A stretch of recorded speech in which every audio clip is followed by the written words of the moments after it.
A Revolta da Chibata foi um movimento de marinheiros da Marinha do Brasil, planejado por cerca de 2 anos e que culminou com um motim que se estendeu de 22 até 27 de novembro de 1910 na Baía de Guanabara, no Rio de Janeiro, à época a capital do país, sob a liderança do marinheiro João Cândido Felisberto. Na ocasião, rebelaram-se cerca de 2.400 marinheiros contra a aplicação de castigos físicos a eles impostos, então ameaçaram bombardear a cidade.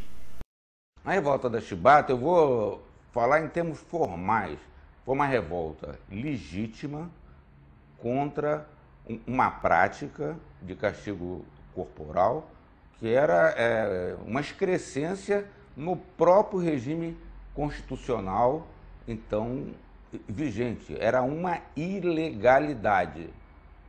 Em termos de cidadania, contra a ilegalidade, o cidadão tem o direito, pode, precisa se manifestar, se revoltar, lutar, e foi isso que aconteceu. Durante o primeiro dia do motim, foram mortos marinheiros infiéis ao movimento e 5 oficiais que se recusaram a sair de bordo.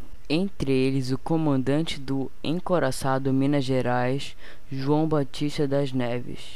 2 semanas depois de os rebeldes terem se rendido e terem desarmado os navios, obtendo do governo um decreto de anistia, eclodiu o que a Marinha denomina de Segunda Revolta.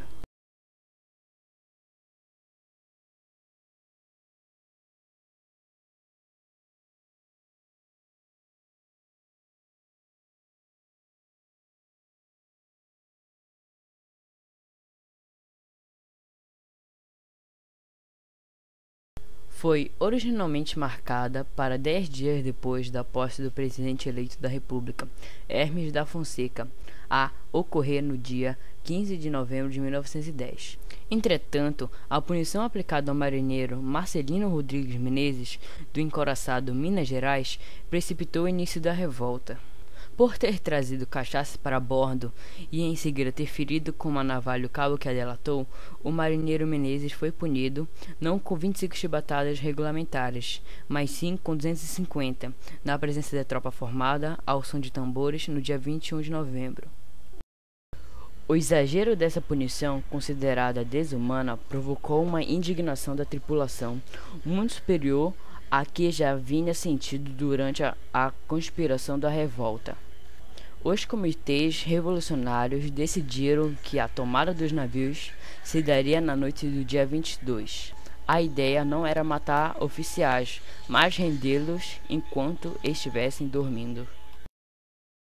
Na Baía de Guanabara, na noite de 22 de novembro de 1910, os marinheiros do Minas Gerais amotinaram-se ao contestarem que o comandante Batista das Neves havia retornado mais cedo do jantar oferecido a bordo do navio francês, onde tinha combinado de passar toda a noite.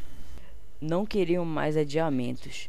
Quando ele foi para sua câmara dormir, um marinheiro mais afoito atacou o oficial de plantão, Álvaro Alberto, o que fez com que o comandante voltasse de sua câmara para o convés. Batista das Neves foi cercado pelos amotinados e intimidado a deixar o navio. O marinheiro Bulhões aconselhou-o a abrigar-se, mas ele terá respondido: "Eu não saio de bordo."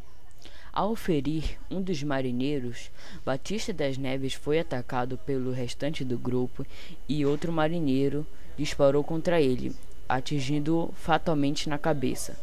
Na sequência, outros 2 oficiais que acordaram e também foram para o convés, e por não quererem se retirar do navio, foram assassinados. Enquanto isso, o segundo-tenente Álvaro Alberto da Mota e Silva, o primeiro oficial gravemente ferido com um golpe de baioneta, conseguiu alcançar o encouraçado São Paulo num escaler e notificou os demais oficiais. Mas este navio não estava ainda revoltado. Não havia sido dado o sinal combinado. Ao final do descontrole dos marinheiros do motim no encouraçado Minas Gerais, que atropelou os passos planejados da tomada pacífica dos navios, Com as mortes de 3 oficiais e 4 marinheiros, foi feita uma assembleia no próprio navio para entregar a João Cândido Felisberto o comando geral da esquadra rebelde. 4 dias depois do motim, o governo do presidente Marechal Hermes da Fonseca declarou aceitar as reivindicações dos amotinados, abolindo os castigos físicos e anistiando os revoltosos que se entregassem. Então, eles depuseram armas e entregaram as embarcações. Entretanto, 2 dias mais tarde, foi feito um novo decreto que permitia que fossem expulsos da Marinha aqueles elementos inconvenientes à disciplina. Em 27 de novembro de 1910, o ministro Marques de Leão exigiu que os marinheiros dos navios antirrevoltosos entregassem todas as culatrinas dos canhões. Era o primeiro sinal de que o governo não confiava naqueles marinheiros, embora já anistados.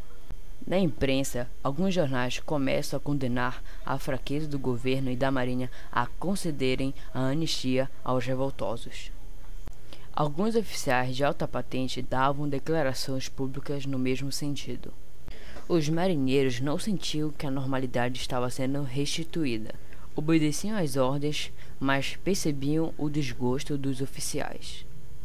Surgiram boatos de fontes incertas de que está sendo planejada uma segunda revolta, em meio a uma outra forte onda de boatos de que o exército iria se vingar dos marinheiros que puseram o governo de joelhos. A Marinha exigiu que o líder João Cândido entregasse 25 nomes de companheiros inconvenientes à disciplina para serem expulsos pelo decreto que quebrou a anistia. O clima ficou tenso entre os rebeldes que participaram das mortes dos oficiais e o líder João Cândido.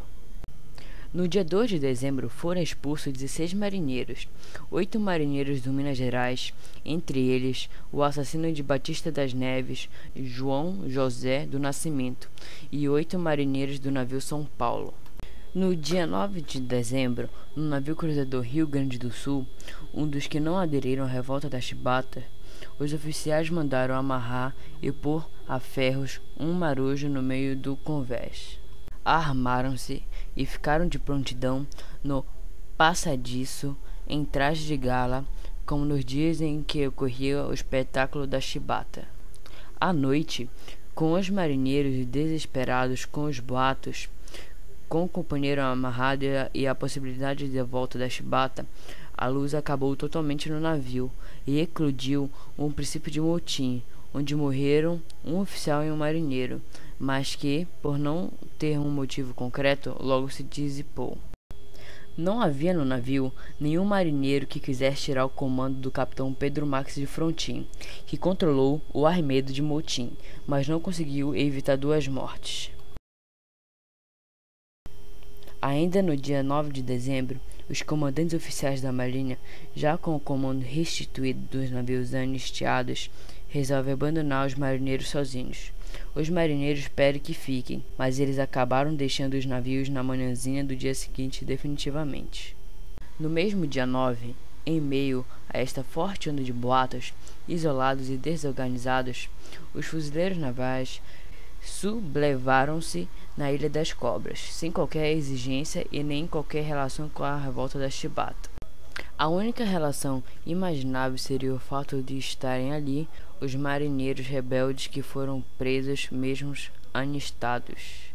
Apesar de se declarar contra a segunda revolta e até mesmo ter atirado contra os fuzileiros, companheiros seus da Marinha, para provar a lealdade ao governo federal que havia dado a anistia e garantindo o fim da chibata, João Cândido também foi preso e expulso da Marinha sob a acusação de ter favorecido os fuzileiros rebeldes. João Cândido não é só que pode, ele deve ser considerado um herói nacional. Isso independe da minha vontade. É um processo que está acontecendo de forma crescente. De herói, ele está se transformando, inclusive, num mito, não é? Isso é um mito, e num mito positivo. conhecido como um navegante negro, tinha a dignidade de um mestre de sala. E ao